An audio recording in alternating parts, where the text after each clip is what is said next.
Bangun kesorean lagi. Alamat telat sampai di kampus. Buru-buru aku menghambur ke kamar mandi, kemudian segera menunaikan sholat asar. Entah ibu kemana, biasanya ia paling rajin membangunkanku untuk bersiap berangkat kuliah. Oh, barangkali karena ini Kamis sore, ada kegiatan mengaji rutin di masjid komplek. Selepas maghrib ini, aku ada kelas mata kuliah neraca massa dan energi.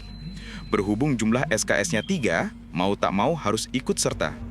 Lumayan menutupi kekurangan di mata kuliah lain yang nilainya agak kurang. Sekolah sambil bekerja memang lumayan berat. Apalagi lokasi kerjaku yang berada di luar kota, memaksaku untuk sering meninggalkan jam kuliah. Mungkin dalam seminggu, bisa 2-3 kali aku absen masuk kampus. Tapi, aku bangga di saat teman-teman seumuran kuliah dengan biaya orang tua, aku bisa membiayai kuliahku sendiri. Sebelum menyalakan mesin motor, aku sempatkan membuka ponsel. Ada beberapa pesan di sana. Ben, ke kampus gak malam ini? Sebuah pesan via WA dari Robi, teman sekelasku. Yoi, tungguin yak, depan perpus, sejam lagi gue sampai. Langsung aku kirim balasan. Kulihat jam sudah pukul 17, perkiraan sampai kampus sekitar pukul 18, karena jalanan sore lumayan macet. Jam pulang kerja. Sampai di kampus, aku tidak langsung menuju ke perpustakaan sesuai isi WA-ku pada Robi tadi. Tapi aku sempatkan ke musola dulu. Di perjalanan tadi, ku dengar azan maghrib berkumandang. Jadi, kuputuskan untuk sholat dulu. Saat berwudu, ponsel di dalam kantong celana tadi bergetar-getar. Mungkin WA dari Robi atau teman-teman lain di grup WA. Aku abaikan saja semua pesan itu, tanpa mencoba membuka ponsel. Paling-paling teman-teman kampus sedang berbalas candaan di grup WA.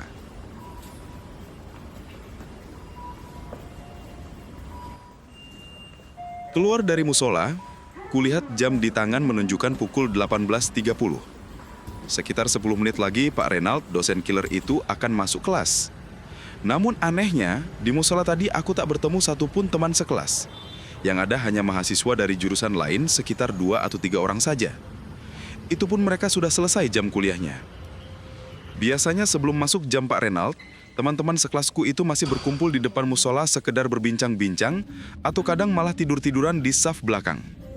Tapi malam ini kenapa sepi? Aku langkahkan kaki ke perpustakaan, berharap Robi masih di sana menunggu.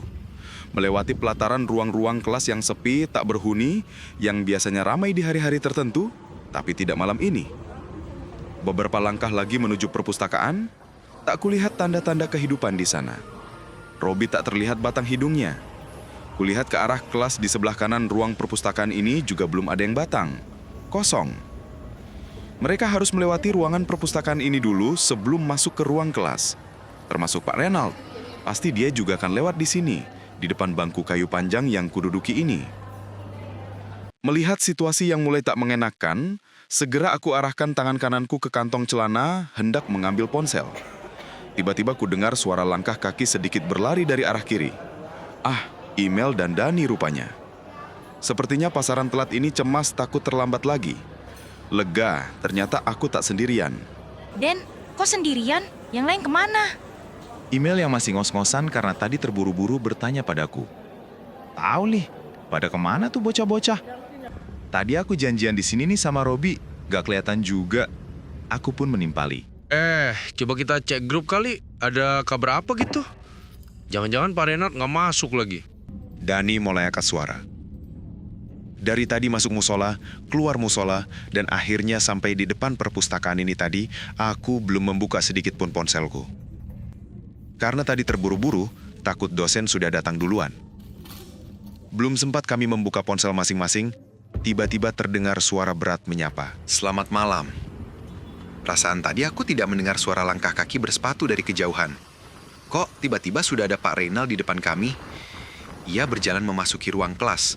Spontan kami bertiga mengikuti langkahnya dan mengambil posisi duduk masing-masing.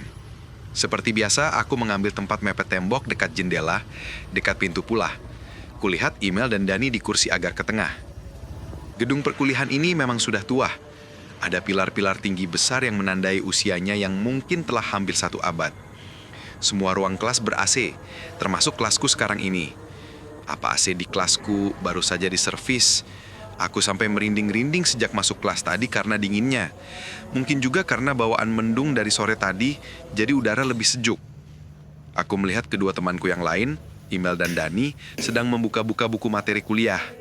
Entah benar-benar serius atau sedang grogi karena takut tiba-tiba disuruh maju ke depan kelas oleh Pak Reynald.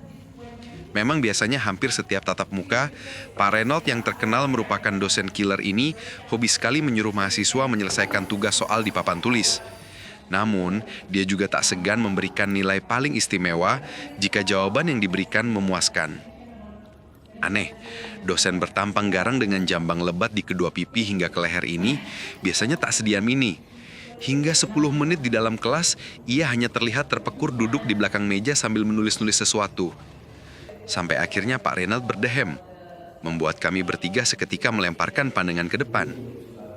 Aku melihat wajahnya pucat. Apa dia sedang sakit? Pikirku. Dia berdiri sambil mengambil spidol, ingin menuliskan sesuatu di papan tulis. Tapi sepertinya isi spidol kering hingga tak keluar tulisannya. Aku pun berinisiatif hendak membantu. Pak, biar saya ambilkan spidol baru di ruang TU. Ruang kelasku saat ini adalah yang paling pojok. Harus berjalan lumayan jauh bila harus ke ruang TU. Tapi sekali-sekali tak apalah jadi mahasiswa sok baik. Tidak usah, biar saya ke TU. Sekalian ada demo saya ambil. Sebentar ya. Aku pun mengangguk. Imel dan Dani mulai beringsut ke arahku. Ban, kok aneh ya? Pak Reynald gak galak kayak biasa. Lihat gak tadi, mukanya pucat banget. Imel berujar dengan sedikit berbisik. Pak Reynald pakai parfum apaan sih? Kok tadi dia lewat depan kita kayak bau melati gitu? Dani pun menimpali. Ih, kok horor gini sih? Yang lain pada kemana lagi? Kok belum pada datang udah jam segini juga? Imel mulai kelihatan gelisah. Udah, gak usah mikir aneh-aneh deh. Malam Jumat nih. Sengaja aku membuat Imel makin kalut. Lucu aja lihat ekspresinya yang makin culun karena ketakutan. Seketika aku teringat untuk mengecek ponselku. Dari tadi tak henti-hentinya bergetar. Entah apa yang diobrolkan di grup dari tadi sore. Hingga notifikasinya terus-terusan berdenting. Mulai kubuka menu WA, sekitar 50 pesan belum terbaca. 2 pesan utama, chat dari Robi, dan chat dari grup. Chat dari grup kubuka sekilas. Pesan terakhir bertuliskan, Innalillahi wa inna ilaihi roji'un. Ada beberapa orang temanku yang menyebutkan isi pesan yang sama di chat grup. Semuanya pesan duka cita. Belum sempat kubuka WA dari Robi, tiba-tiba email berucap. Ih, kok horor gini sih? Yang lain pada kemana lagi? Kok belum pada datang udah jam segini juga? Suara pintu kelas diketuk dan... Mas, Mbak, maaf ini kok pada di sini. Ternyata Pak Tarman, karyawan honor kampus yang biasa bertugas sebagai penjaga keamanan. Ia kelihatan heran melihat kami bertiga masih berada di ruang kelas. Iya Pak, ada kelasnya Pak Reynald. Dani menjawab. Oh Pak, barusan Pak Reynald keluar. Sebentar katanya mau ambil sesuatu di ruang TU. Tapi belum balik-balik lagi nih. Ya Allah, Blak.